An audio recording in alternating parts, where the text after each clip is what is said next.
Swerteng gabi, heto na po ang resulta sa ating STL Bulacan. Para sa araw na to, April 4, 2026, Saturday, third draw result.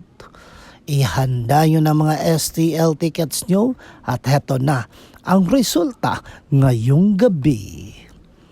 At para naman po sa ating STL Bulacan, third draw result, ang resulta ngayong gabi ay ang numerong ito.